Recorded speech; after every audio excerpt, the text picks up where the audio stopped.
When it comes to this conflict in Antioch, it's clear that the way forward wasn't simple. Whoever was going to go and argue the case of circumcision among the Gentiles was going to have their work cut out for them. So as the church in Antioch gathers together and prays about who the best people to make this argument in defense would be, of course it was Paul and Barnabas. And so they commissioned them to go down to Jerusalem and to meet with a group of their key leadership among the community there and to get a resolution once and for all. The key leadership in those days would have been James, the brother of Jesus, who had risen up as somebody who was trustworthy and wise and had discerned what the Holy Spirit was doing among this new community of God since Jesus had ascended and left the church to do its work. But the problem was, as Paul recounts later, that these instigators that came to Antioch and started the whole conflict were, quote unquote, in his words, from James. Now, he's careful not to implicate James as the instigator or that they were working on James's order, but rather he's implying that they were close, that these people who came from Jerusalem to Antioch were in James's friendly graces and that they had a trusting relationship with James that was mutual. And so if there was going to be some way that they can come out with a resolution that would benefit the ministry they were doing, they needed to convince James of their argument. So Paul and Barnabas set out down the road to Jerusalem. Now, we don't know what the conversation would have been like between the two of them as they began to prepare their defense and argument, but we do know Paul's character, and like a lot of other places in this study, this class, we've read between the lines from what we know about Paul and what we know about his ministry, what might have happened in the places where we don't have records. And so it's hard to believe that Paul wasn't already forming in his mind a theological and rational argument about why the Gentiles shouldn't be forced to be circumcised in order to enter into the covenant with Jesus Christ. And he probably was already beginning to write it down and to make these arguments very clear in his own mind. And yet, this isn't the tack that he eventually takes. At some point, Barnabas must have talked to him or somebody else, and they must have convinced him there was a better way. Maybe it was the fact that Paul recognized his own actions in Antioch and the very public argument and conflict that maybe did more damage than he would like to admit were not effective, and that some way or another his weaknesses and his rough edges were showing through. And so maybe in his humility, he listens to the advice of others, and he chooses to step back and not take the lead role in arguing.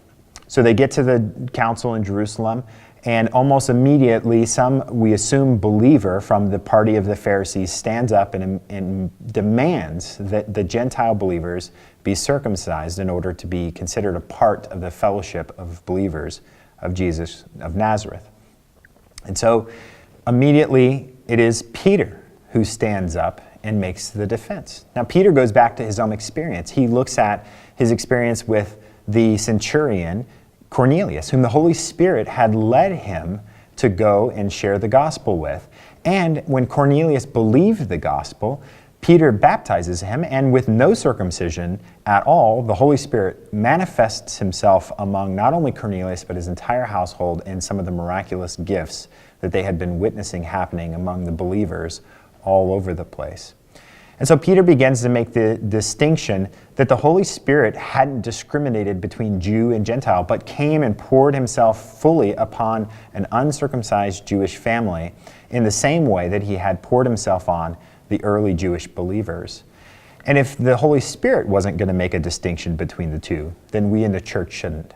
Peter also argues that the Jews hadn't been able to carry the burden of following the law and circumcision for the millennia that they had been following after God in a covenant with him. And so why should we heap this burden on the Gentiles that we couldn't even keep?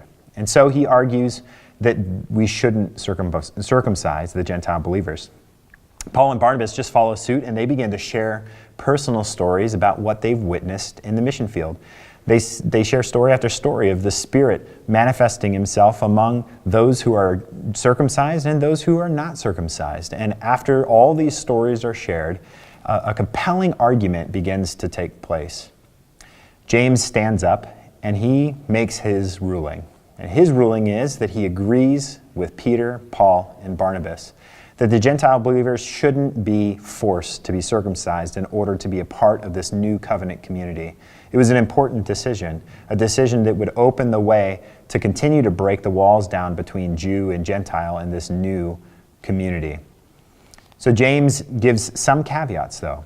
He says that as they teach these new Gentile believers how to fit into this community, that they are to teach them to not eat meat sacrificed to the pagan gods, to the idols, and that they are to refrain from sexual immorality as the Torah and the law and the prophets would have foretold in the Jewish covenant, and that they weren't to eat meat that had blood in it, and they weren't to eat meat that was strangled, the animals were strangled.